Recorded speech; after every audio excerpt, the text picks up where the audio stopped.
মাঠের জয়ে বিশ্বকাপের কোয়ার্টার ফাইনাল নিশ্চিত করলেও ফিফা র্যাঙ্কিংয়ের শীর্ষস্থান হারিয়েছে আর্জেন্টিনা। ২০২৬ ফিফা বিশ্বকাপের শেষ ১৬তে মিশরের বিপক্ষে ৩-২ গোলের কষ্টার্জিত জয়ের পরও এক নম্বর দলের মর্যাদা ধরে রাখতে পারেনি লিওনেল স্কালোনির শিষ্যরা।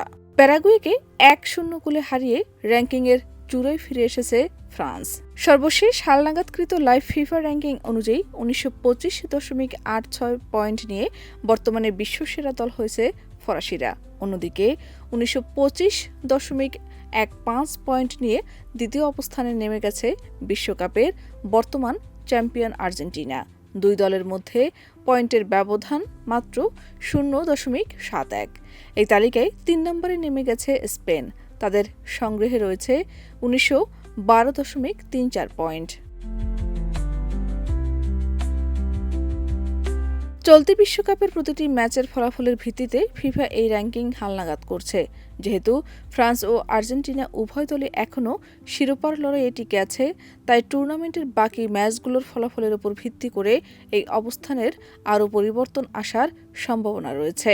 উল্লেখ্য, বিশ্বকাপ শুরুর ঠিক আগে সবশেষ ফিফা আন্তর্জাতিক বিরতির পর র্যাঙ্কিংয়ের শীর্ষে উঠেছিল আর্জেন্টিনা। ওই সময় ফ্রান্স প্রীতি ম্যাচে আইভরি কোস্টের কাছে ২-১ গোলে হেরে যায় এবং স্পেন ইরাকের সঙ্গে ১-১ গোলে ড্র করে।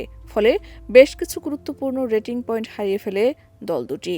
বিপরীতে প্রস্তুতি ম্যাচে হন্ডুরাস ও আইসল্যান্ডকে হারিয়ে নিজেদের অবস্থান আরও পাকাপোক্ত করেছিল লাতিন দলটি। এরপর ১ নম্বর দলের তকমা গায়ে নিয়েই বিশ্বকাপ মিশন শুরু করেছিল মেসি বাহিনী। তবে বিশ্বকাপের নকআউট পর্বের ম্যাচে দুই দলের পারফরম্যান্স পরিস্থিতি বদলে দিয়েছে। ফ্রান্স ফের শীর্ষস্থান দখল করে নিয়েছে এবং আর্জেন্টিনা নেমে গেছে দ্বিতীয় স্থানে। তবে দুই দলের মধ্যে পয়েন্টের ব্যবধান এতটাই সামান্য যে আসন্ন ম্যাচগুলোর ফলাফলে এই অবস্থান আবারও পাল্টে যেতে পারে বলে মনে করা হচ্ছে। শাহনাজ পারভীন, দেশ রূপান্তর।